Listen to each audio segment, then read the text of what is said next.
You are watching the CDO Times.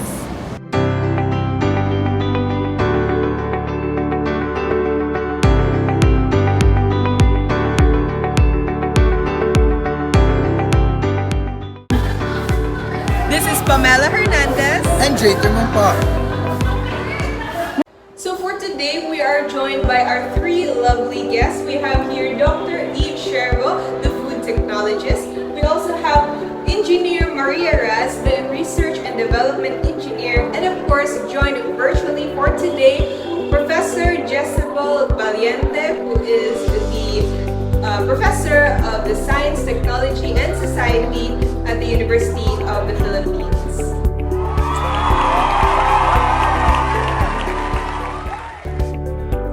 Thank you for inviting me, dear hosts. Okay, so how are you all feeling today?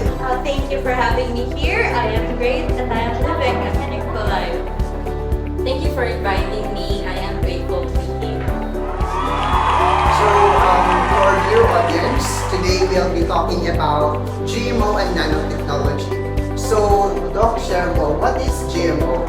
So GMO, or for what we have known as genetically modified organisms, are organisms whose DNA is being altered using a genetic engineering technique. So this is usually or mostly used in the field of agriculture. Alright, thank you very much, Dr. Sherbo. Now we will then proceed to Engineer Maria Raz. So Engineer, can you please tell us what is nanotechnology is all about? So when we say nanotechnology, it refers to the branch of science and engineering that devoted in designing, producing, and using structures, systems, and devices by manipulating atoms, molecules, at nanoscale. Okay, I see. So that's it, Pam. That's why nanotechnology is really essential in our times nowadays.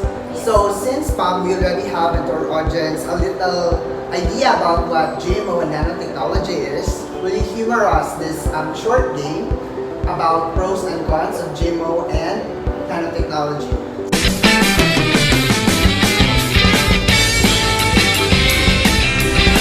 So let's start with Dr. Sherbo. So essential is the perfect word to describe what GMO is all about. So like what I've said a while ago, it's essential not just for us human beings, but to the world of agriculture as well. So it helps. Why is it essential, by the way, you ask? It is essential because it helps the crops, or not just the crops, but the animals and the plants as well, to grow faster without even harming themselves and the living creatures or the living things that surrounds them. Aside from the fact that it is essential, there is this one negative word that would really describe what GMO is all about. So it is allergies. So despite the fact that GMOs are already studied and well observed for the safety of everyone, we cannot deny the fact that there are instances or situations that would really trigger the allergies, especially those people who already have allergic rhinitis and the like. No, there are things or there are instances and situations that would trigger their allergies because of the GMOs. Thank you for that one, Doc. How about the engineer? So for me, the positively word that best describes for nanotechnology is innovative. So the application of nanotechnology can be very beneficial and have the potential by industrial sectors such as information and communication sectors. And it is also used in food technology, energy technology, as well as in medical products and medicines. So these nanomaterials may offer opportunities for the reduction of environmental pollution.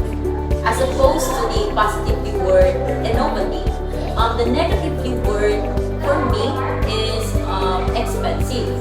So why expensive? Since nanotechnology requires massive amount of resources and manpower for us to be able to apply the nanotechnology. So thank you very much for sharing your learnings, your knowledge, and also your insights to us and to our dear audiences. Now we will then proceed to Professor Valiente. We would like to know how does GMO and nanotechnology help in the future? How is it useful in the future rather, especially that it is being taught in the Science Technology Society program? A fresh new report from the World Resources Institute notes that GMOs and genetically modified food are going to be an important tool for feeding a global population that is expected to reach 10 billion people by 2050. GMO crops that are tolerant to herbicides help farmers control weeds without damaging the crops.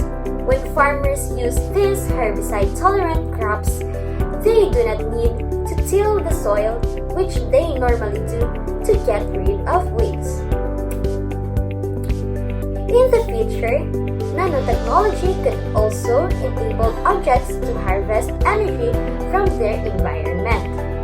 New nanomaterials and concepts are currently being developed that show potential for producing energy from movement, light, variations in temperature, glucose, and other sources with high conversion efficiency.